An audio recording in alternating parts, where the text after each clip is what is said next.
HS community, स्वागत है आप सबका आपके अपने चैनल हंग्री स्पिरिट्स में। हंग्री स्पिरिट्स देख रहे सारे दर्शकों का मैं अंजू शर्मा दिल से स्वागत करती हूँ। आप लोगों के रिव्यूज आए हैं, सुनाती हूँ। पहले वही निवेदन, जिन्होंने अभी तक चैनल को सब्सक्राइब नहीं किया है कर लीजिए, साथ में दोस्तों बेल आइकन दबाइएगा ताकि आपको हमारे वीडियोस के नोटिफिकेशन मिलते रहें। चलिए सुनते हैं आपके रिव्यूज। हेलो एचएस मेंबर्स, मैं अंजू मिस्त्री। आज के एपिसोड की शुरुआत हुई आर्यन की शादी के बाद का पहला या कहूँ कि शायद आखिरी वचन पर जो उसने अनुपमा को दिया। सब कुछ बताने का, ये वो सब कुछ आप सबने देखा, मैंने इतना ध्यान से देखा नहीं, पर मुझे एपिसोड बहुत लंबा भी लगा और थोड़ा सा बोरिंग लगा। या शायद मैं ये कहूँ कि मुझे ज़्यादा जल्दी है 4 तारीख की, कि मैं आज अनुपमा की लाइन गिन रही थी कि इसको जाने की जल्दी नहीं है, इसको पैकिंग नहीं करनी। ये कितना बोलती है, जब किसी को कहीं पहुंचना हो तो 1 घंटे पहले स्टेशन पर पहुंचते हैं। ये बातों में कितना टाइम वेस्ट कर रही है। ये कह के ना मेरा ध्यान ही नहीं था एपिसोड में। राजा का ख्यालों में ईशानी के साथ बल्ब वाली सेल्फी, या कहूँ कि चटके वाली सेल्फी, वो भी अच्छी थी, कॉमेडी सीन। ये मोटी बाका अमीर हो के भी गरीबों वाला ताना, या कहूँ कि एटीट्यूड। वो कहते हैं ना, इंसान अंदर से तो पता ही होता है कि मैं कैसी हूँ। ये लक बाई चांस जो अमीर नहीं हो जाते हैं, जिनके अंदर अमीरी समा नहीं पाती है, ये मोटी बा वैसी है। जूते चुराई की रस्म में मुझे वो सीन बहुत पसंद आया। मोटी बा का चीटिंग करना और फिर अनुपमा का चीटिंग करना, थोड़ा सा हंसी मजाक अच्छा लगा। ये बाद में बहुत रोना गया ना, इसके लिए। माही की एक्टिंग कितनी ओवर लग रही थी ना। मुझे नहीं जाना है ससुराल, मुझे यही रहना है।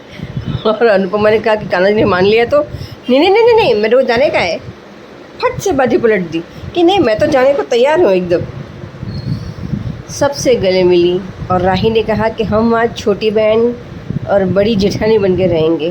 क्या कहते हैं, कोठारी की बहू बन के आना, अनुपमा की बेटी बन के नहीं, ऐसा कुछ तो बोला था वसुंधरा ने।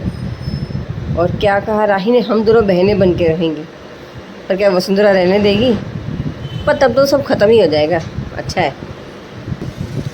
बिना डोज के खुद से ही लड़ता झगड़ता और तड़पता फड़फड़ाता आर्यन, जिसके हाथ पैर काम नहीं कर रहे हैं और बस तलब लगी है उसको, और उसने मौका ढूंढ लिया और चला गया रूम में। एक बुज़ुर्ग जिसकी एज 85 ईयर्स है, उसका डर, उसकी बिनती, उसका मान रखना, ये वसुंधरा को उसकी माँ ने सिखाया ही नहीं बचपन में। पैदा होते ही ना गलती से उसने क्या कहते हैं, शहद की जगह वो रख दिया होगा, बिच्छू और सांप का जहर घुट्टी में पिला दिया होगा गलती से, इसलिए इतना कड़वा बोलती है। कितनी बेशर्म है। मैं तो यही बोलती, आपको आपकी माँ ने कुछ सिखाया नहीं कि बड़ों का मान रखते हैं। और वसुंधरा की बेटी नहीं बहू बन के रहने वाली बात पे माही की भी चिट्टी बिट्टी गुम हो गई थी। सब थोड़ी देर के तो टेंशन में आ गए कि ये क्या कह दिया, लेकिन ख्याति ने बात संभाल ली। लेकिन ख्याति का बेटा मरेगा तो ख्याति कैसे माँ बनेगी? वो तो वसुंधरा की भी सास बन जाएगी। खुद से लड़ते झगड़ते आर्यन अपनी मंजिल की और आखिरी रफ्तार में, क्या कहते हैं, नशे की एक्सप्रेस ट्रेन पकड़ के पहुंच ही गया जहां उसे जाना था, डोज लेने के लिए। बहुत खुद को समझाया, नहीं करो नहीं करो, लेकिन कुछ काम नहीं आया। हमको ही पता है ओवर एक्टिंग करा था। कहना आसान है कि सबको पता है मरना है एक दिन, लेकिन मौत सामने आ जाए तो आइला पता नहीं। बापूजी और गौतम वाला सीन बहुत पसंद था, अच्छा लगा मुझे। कि आज मैं लीला बहुत मिस की यार। शादी जैसे माहौल में टक्कर का तो कोई होना चाहिए, गौतम का भी और वसुंधरा को भी। जब अनुपमा ने देखा कि आर्यन ने ड्रग्स लिया है, अनुपमा की एक्टिंग बहुत अच्छी थी, उसका दर्द भी देखा मैंने, पर पता नहीं क्यों फील नहीं हुआ मुझे। पर ऐसा कहते ना कि जब पता हो ना कि आगे क्या होने वाला है तो इतना फीलिंग नहीं होती है। इसलिए मैं बीटीएस देखती नहीं हूँ। बीटीएस क्या देखा था, पहले ही मालूम था ये सब होगा, और हम अनुपमा को जानते हैं ना कि कौन से सीन पे उसका रिएक्शन कैसा आएगा। अब तो क्या रिएक्ट करेगी वो भी पता है। आज के एपिसोड में ना सब लोग जो डायलॉग मार रहे थे ना, तो मैं उसे फील नहीं कर रही थी, मेरे अंदर से आवाज़ आ रही थी, ओके ओके नाइस गुड, चलो आगे बढ़ो। एक बार फिर भी लगा, ये लोग कितना टाइम लगाते एपिसोड ख़त्म करने में। और आर्यन के पकड़े जाने पर आर्यन ने बहुत मिन्नतें की और राघव ने बीच में टांग अड़ा के अनुपमा को कन्विंस किया कि 24 घंटे ही भारी पड़ेंगे सबकी ज़िंदगियाँ पलटने के लिए, सबसे ज़्यादा अनुपमा की।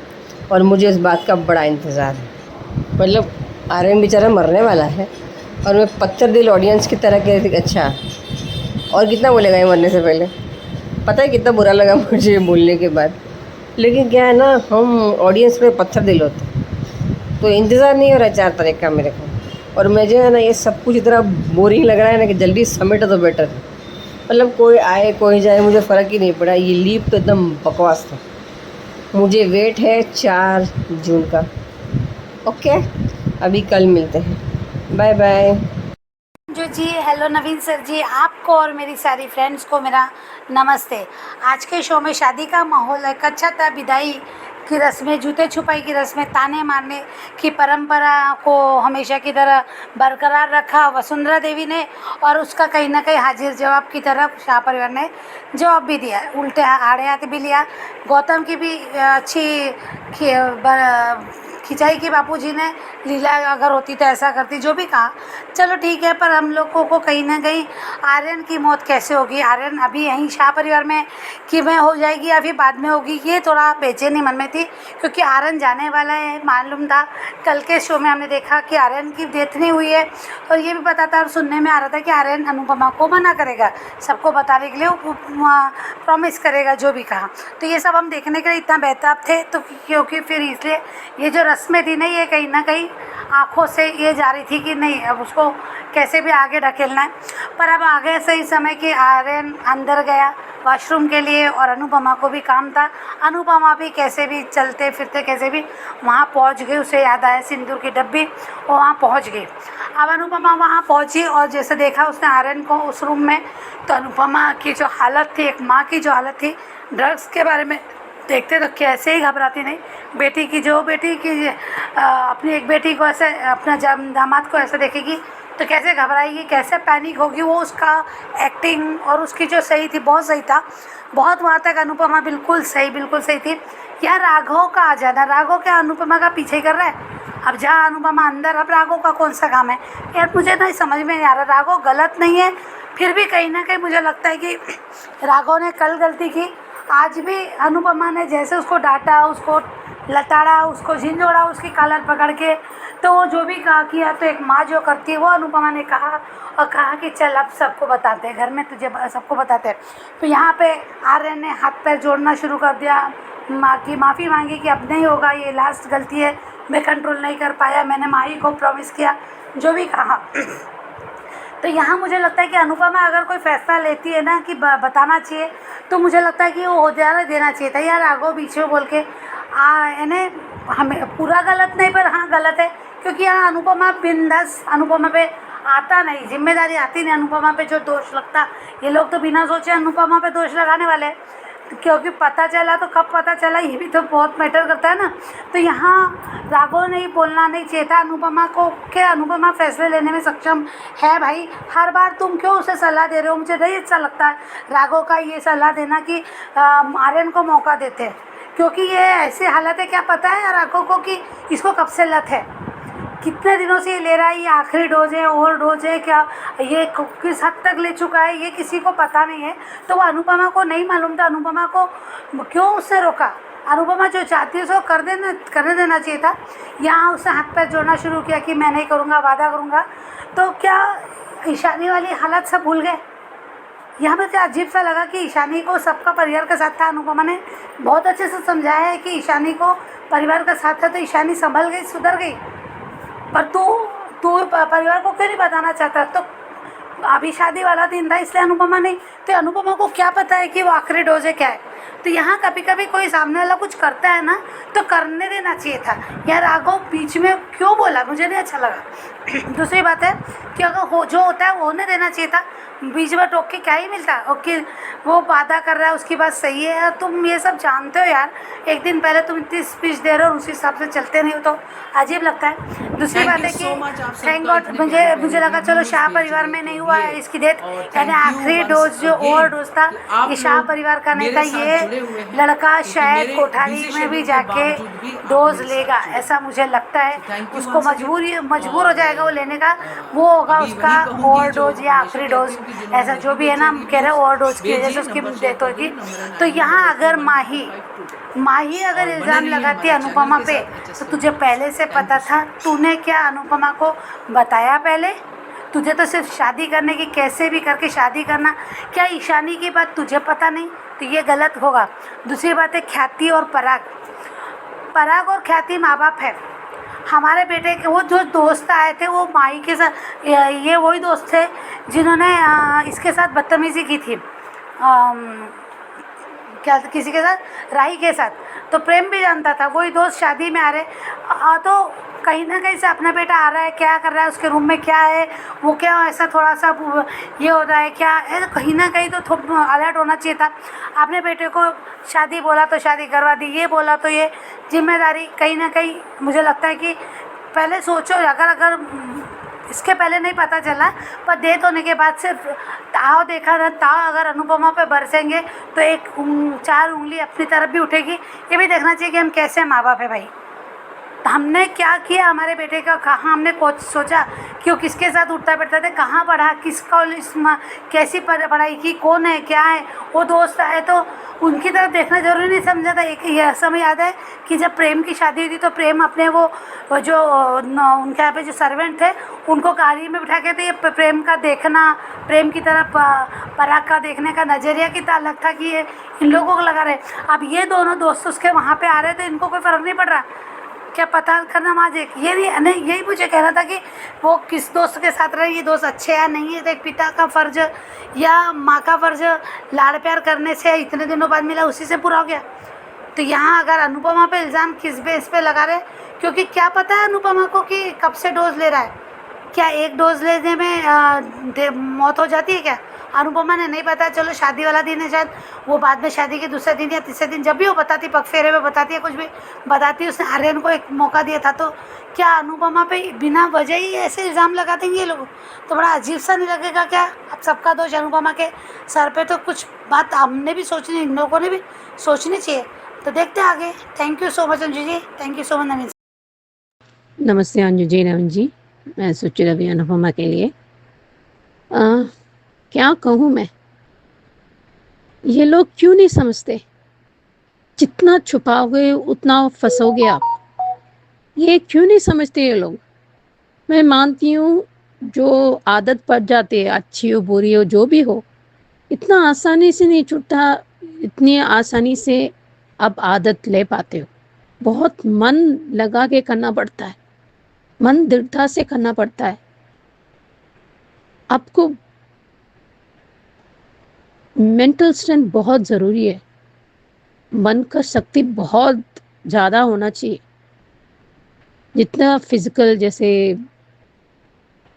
हमारा हेल्थ के लिए या स्वास्थ्य के लिए जितना मेहनत करना पड़ता है, उसने ही मन की शक्ति बढ़ाने के लिए भी बहुत मेहनत करना पड़ता है। सालों से ये लत चल रहा है, ये अभी बात आता है, जो भी आता है अनुपमा को बताता है, अपने भाई से क्यों नहीं बताता वो?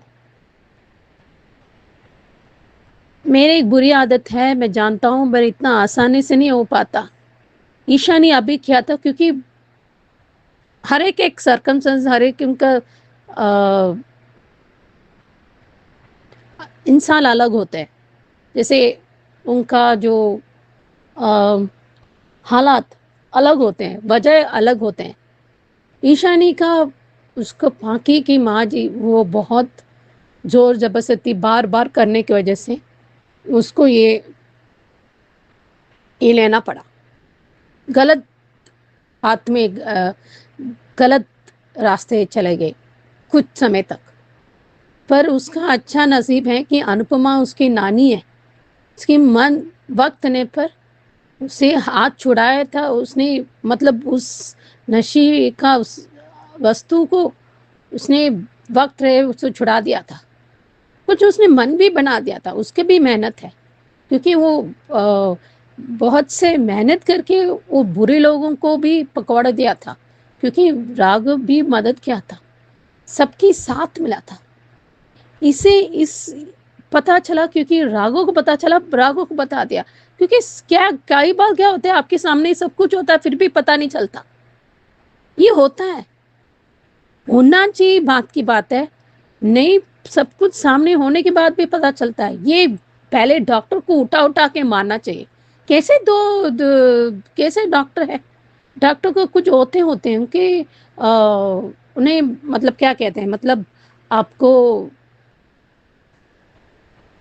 आपने वादा किया था, कुछ वादे होते हैं एक प्रोफेशन में, एक वादे होते हैं, अब उसी पर आप में चलना चाहिए, पर उसने नहीं किया था। झूठ बोलना नहीं चाहता पहले, वो बोला तो वो बोल दिया। मानती हूँ पेशेंट का सीक्रेसी होती है, वो होता है, पर इसका मतलब ये नहीं कि आप वो यहाँ पर परमिशन मांगते वहीं पर भी होता है। उन्हें कहते हैं कि फिर भी घूम फिर के वैसे भी अनुपमा है, उसने कहा वादा किया था वो बताएगा, पर किसको पता था कि वो 24 घंटे में मर जाएगा। इंसान तो छोड़ देता है, पर आयशा ने वो नहीं छोड़ता। ये डायलॉग क्यों मोटी बात से क्यों नहीं कहता, वो क्यों नहीं मोटी बात से वो खुद कहता, क्यों नहीं, कुछ करता नहीं है, कुछ कहता नहीं है, और बाद में इंसान उसके अनुपमा की वजह से। पर अनुपमा का क्या गलती है इसमें? अगर वो आदत नहीं होता, ये लत की नहीं हो, लत नहीं होती, तो क्या अनुपमा तो क्या गलती है? और एक सीन भी अच्छा था गौतम का, जानबूझकर, वाह भाई वाह, अच्छा हुआ लीला नहीं था, क्या सिक्सर गूगली मारा था बाबूजी ने, वाह भाई फैंटास्टिक। मानते हैं उसने बहुत बड़ा गुनाह किया था वनराशा ने, पर सबसे बड़ा हाथ तो लीला की वजह से है, वो बात की बात है। गौतम को इस बात क्यों बताना है, उनका कैसा दुख होगा? तेरे किस्मत किस्मत अच्छी है कि लीला यहाँ पर नहीं है। बहुत बढ़िया बात कहा था उसने, कहते ना उन्हें बाबूजी ने। और तीसरी बात, ये लोग नहीं बताया था, अगर प्रेम राही उन्हें अनुपमा को ब्लेम करेंगे, इल्जाम लगाएंगे, उनके जैसे एहसान फरामोश नहीं देखूंगी मैं। एहसान फरामोश सब होंगे, सबके सबको तारीफ बोल रहे थे ना झूठी शान में। अभी देखते हैं, जब कान्हा जी का आरती उतारी ये नहीं होता तो, क्योंकि ये दिया बुझ जाता है। ये ऐसा ऐसा सुनने में आया, ऐसा भी है कि जब आर्यन मर जाता है, उस शौक की वजह से, उस झटके की वजह से माँ ही भी चल बसी है, क्योंकि आर्यन की बिना नहीं जी पाएगी, तो उसकी वजह से, उस झटके की वजह से माँ ही भी चल गई। क्या करेगी वो? और वैसे भी क्या कर सकते थे, कितने दिन पहले वो पता चल गया था ये प्रेम और राही को, उन्हें कैसे बेवकूफों को क्या बताएं हम? पेट पेट बार क्यों दर्द होता है, कितनी बार, क्यों नहीं तुरंत डॉक्टर के पास नहीं लेते? ये लोग कुछ करते नहीं है, पर इल्जाम लगाना अनुपमा पर। देखते हैं आगे क्या होता है। Hello Anju ji, Naveen sir and all my friends, मैं ख्याति। सच में आज राघव जी की बात ना मुझे बहुत गुस्सा दिला गई कि क्या है कि मुझे जेल का एक्सपीरियंस है, वहाँ के हजारों मुजरिमों को मैंने देखा है, कौन कैसे लोग हैं, लेकिन ये बहुत बड़ी बात है, ये ड्रग एडिक्ट है आर्यन, वो बात छुपाना बहुत बड़ी गलती है। एक तो गलती आर्यन की है जो इतने साल से ड्रग्स ले रहा है, उसने किसी को नहीं बताया। जब आराही और प्रेम दोनों उसे हॉस्पिटल लेके गए थे, उसने खुद ने डॉक्टर को मना कर दिया कि फूड पॉइजनिंग का नाम दे दीजिए। तो सबसे बड़ा कल्प्रिट तो आर्यन है, और उसके बाद उसके माँ बाप। जब तुम्हारा बेटा भाई के साथ था, जब वो तुम लोगों के घर में आया, तो तुम लोगों का ये फर्ज बनता था कि उसके दोस्त कैसे है, वो किस संगत में था, चलो नहीं देखा उन लोगों ने, बात सही है, लेकिन जब घर में आर्यन ने वो दो दोस्तों को बुलाया था और जिसने राई के साथ बदतमीजी की और जिस तरीके से घर में पार्टी मना रहे थे, क्या उसके बाद भी पराग और ख्याति को ये ध्यान में नहीं रखा कि खुद का बेटा किस माहौल से आया था? मैंने कल भी कहा था कि इसमें सबसे बड़ी गलती ख्याति और पराग की है, तो आर्यन के डेथ के जिम्मेदार भी वो दोनों ही होंगे, क्योंकि अनुपमा को तो अभी पता चला, वो बताना चाहती थी, राघव जी ने रोक लिया, कि बताना चाहिए था, नहीं रोकना चाहिए था, उसी वक्त सबको बता देना चाहिए था। जैसे आर्यन ने डॉक्टर को रोका, वैसे ही आर्यन ने अनुपमा को भी रोक दिया कि मैं रिसेप्शन होने के बाद बताऊंगा। अरे अगले पल क्या होने वाला किसी को नहीं पता, 24 घंटे में कुछ भी हो सकता है। और तुमने खुद ने माही से वादा किया था, जब तुम डॉक्टर की गोलियां भी दे ले रहे थे, क्योंकि डॉक्टर को पता था, इसलिए उस हिसाब से ही डॉक्टर ने गोली दी थी कि इसे तलब नहीं आनी चाहिए और वो ड्रग्स नहीं लेना चाहिए। तो आर्यन का काम था कि वो कोई भी डोज मिस ना करे डॉक्टर की दी हुई दवाई। आज दोस्तों ने उसे फिर से कहा कि तुम ले लो, तुम्हें तलब है। अरे तुम्हारे जैसे दोस्तों की वजह से ही जो अच्छे दोस्त होते हैं ना, वो भी बदनाम होते हैं, क्योंकि खुद तो जिंदगी बर्बाद करते हो, साथ में दूसरों को भी करते हो। अगर कोई सुधरना चाहते हो, उन्हें सुधरने नहीं देते। और आर्यन की भी गलती, क्यों ऐसे दोस्तों के साथ दोस्ती रखनी? जब तुम्हें प्यार मिल गया, परिवार मिल गया, सब कुछ मिल गया, फिर तुमने क्यों रखी ऐसे दोस्तों के साथ दोस्ती? रखी तो रखी, लेकिन उन्हें शादी में भी बुला लिया। अगर ऐसे दोस्त होना तो दुश्मन की क्या जरूरत है भाई? और यहाँ पे वसुंधरा, कुछ तो बोलने से पहले शर्म किया करो वसुंधरा। तुम्हारी तरह वो लोग पैसों के लालची नहीं है। गौतम को भी बीच में मुंह मारना ही था कि हाँ पैसों की जरूरत है। अगर उतनी ही जरूरत होती ना, तो वो लोग मेहनत करते, कुछ भी करते, लेकिन तुम लोगों के सामने तो हाथ नहीं फैलाते। अगर ऐसा ही होता तो तुम लोगों के पैसे भी वापस ला के नहीं देते। जबकि पराग ने तो मना कर दिया था कि पैसे नहीं चाहिए, लेकिन अनुपमा बहुत खुददार है, लेकिन तुम्हारे अंदर वो खुददारी नहीं है। गौतम गांधी, और लो गौतम ने कह भी दिया कि मैंने सारी वीडियो डिलीट कर दी। प्रार्थना सच में पढ़ी लिखी है या अनपढ़ है? अरे अनपढ़ लड़की को भी पता होता है कि ऐसा कुछ किया तो वो वीडियो वकील को दे देनी चाहिए, या किसी अपनी सहेली किसी को भी फॉरवर्ड करती। राही थी, प्रेम था, आर्यन था, वकील थी, अनुपमा थी, इतने सारे लोग थे, किसी को भी उसने नहीं भेजी और आखिर में उसने डिलीट कर दी। और वो तो पहले से ही कह रहा है कि मैं प्रार्थना को मार डालूंगा, लेकिन उससे अलग नहीं होऊंगा। तो जब सामने वाला इंसान तुम्हें कहता भी है कि मैं मर जाऊंगा, तुम्हें मार डालूंगा, लेकिन तुमसे अलग नहीं होऊंगा, तो कम से कम तुम्हारा दिमाग तो चलाती थोड़ा सा, लेकिन नहीं।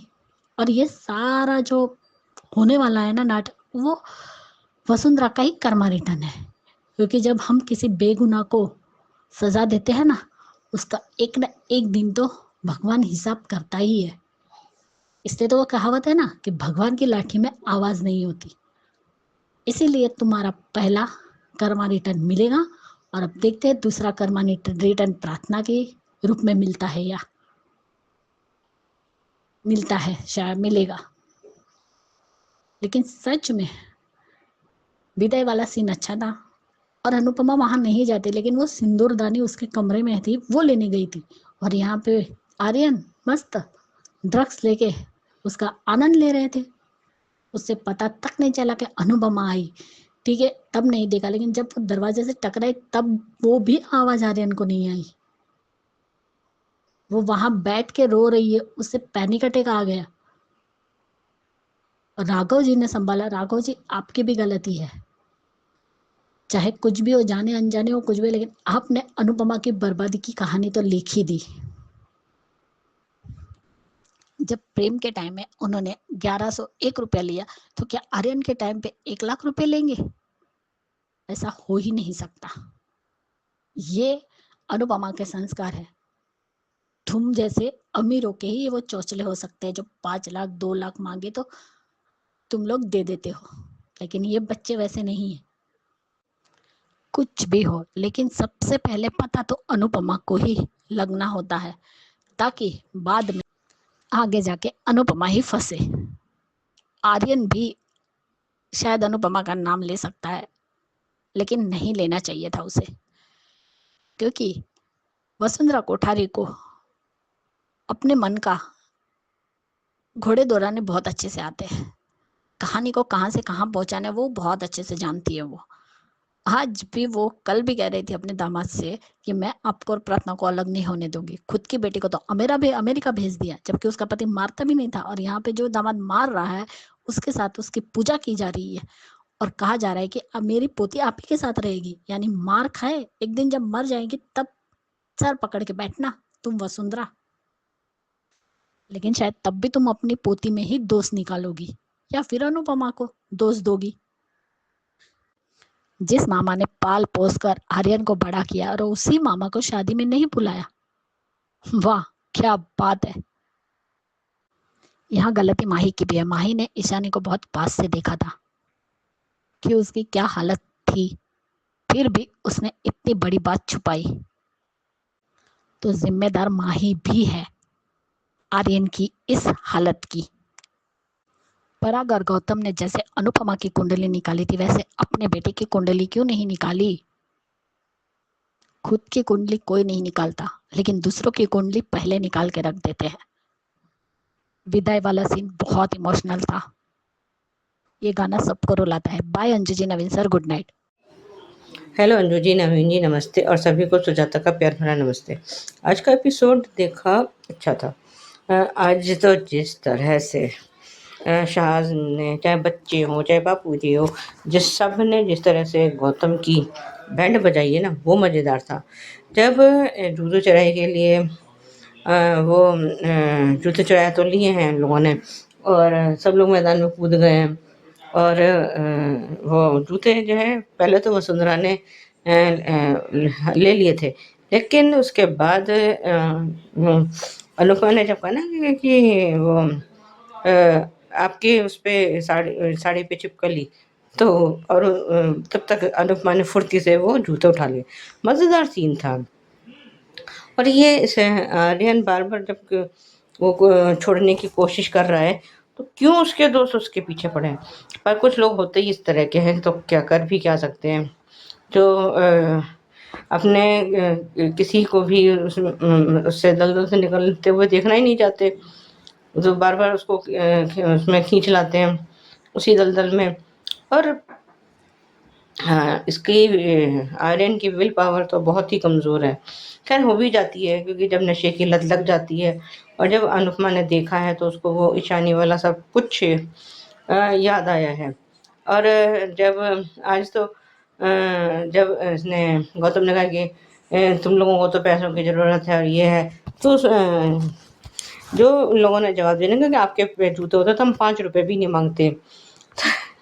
मज़ेदार था।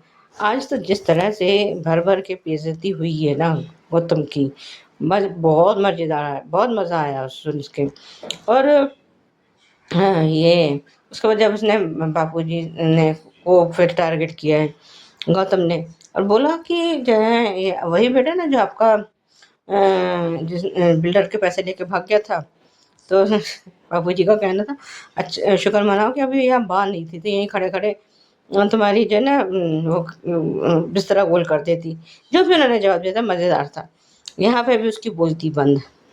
उसके बाद अब अपने ये ईगो को कहाँ लेके जाएगा, और आर्यन वो बहुत उसकी तलब उठ रही है, क्या कहते हैं उसकी ड्रग्स की। अब किसी तरह से उसको जो मिल गया है तो उसने ले ली वो और शायद ओवरडोज हो गई है, क्योंकि काफ़ी सारा उसमें जो था दिखाया था वो पाउडर था, और अब थोड़ा सा बचा हुआ है। और इसको जब इस हालत में अनुपमा ने देखा है तो उसके तो होश ही उड़ गए हैं। और वो लेकिन इसमें जो है रूपाली की एक्टिंग की दाद देनी पड़ेगी। तो मतलब जिस तरह जो एक्सप्रेशन उस वक़्त चाहिए होते हैं वो बखूबी मिलते हैं, वो देती है। बहुत अच्छी एक्ट्रेस है ये तो। खैर ये इसमें तो खैर कोई शक ही नहीं है। और ये गौतम ने उसको प्रार्थना से कहा कि जो है तुम्हारे इसमें से सारे मैंने वीडियोस जो तुमने रिकॉर्डिंग की थी सब मैंने डिलीट कर दिए। और ये मैंने तो पहले ही अपने ऑडियो में कहा था कि प्रार्थना को ये सारे और अपने जो रिकॉर्डिंग की है या तो प्रेम, राही और अनुपमा तीनों को भेज दे। लॉयर को भेजे ना भेजे, लेकिन इन तीनों में अब हर एक के फ़ोन को थोड़ी ना ये चेक करता रहेगा और ये करता रहेगा। और माही की विदाई का सीन है और उसको छापे वगैरह लगवा रही है, सब इमोशनल तो है, हो ही गए हैं उसमें। भाई विदाई होती है लड़की की और अनुपमा तो खैर है, उसने तो पाला ही उसको बिल्कुल अपनी बेटी की तरह है। ये जो राघव जी बार-बार ये कहते रहते हैं कि मेरे देखो जेल का एक्सपीरियंस है, तो तुम्हारा एक्सपीरियंस कहाँ चला गया? जो तुमने इतनी बड़ी गलती कर दी कि तुम्हें उसको उस ड्रग्स के पैकेट को छुपा देना था, कहीं उसको डिस्ट्रॉय कर देना था, कुछ ऐसा करना था और उठा के कूड़े के ढेर में फेंक दिया और जहाँ से वो उनको फिर मिल गया वो फिर उठा लाए। और उन लोगों ने उसको इतना प्रेशराइज़ कर दिया आर्यन को कि उसको झक मार के वो पुड़िया लेनी ही पड़ी। और आज तो ये पराग कोठारी भी कह बैठा कि मान गए नपमा जी, आपको मान गए। बोले ये गौतम और मोटी बातों दूसरों का अपमान करने से कभी चूकते तो है नहीं। तो लेकिन अब श्रीनाथ जी ने उनके लिए ऐसे खैर ये इसमें गौतम को तो कोई कर्मा रिटर्न है नहीं, लेकिन वसुंधरा कोठारी की जो है कर्मों का भुगतान करने का वक्त अब आ गया, क्योंकि अब आर्यन बचेगा नहीं। और जिस तरह से इसने राघव जी की ज़िंदगी बर्बाद की थी, अब राघव जी ही वही कारण बने हैं जिसकी वजह से इसकी मौत हो जाएगी। ये प्रीकैप में हमें दिखाया गया है कि वहाँ इसको ये जब अनुपमा ने उसको पकड़ लिया है तो आर्यन ने उसको बहुत हर तरह से इमोशनल ब्लैकमेल करके कहा है कि मैं जो है छोड़ दूँगा, आप किसी को कुछ मत बताइएगा।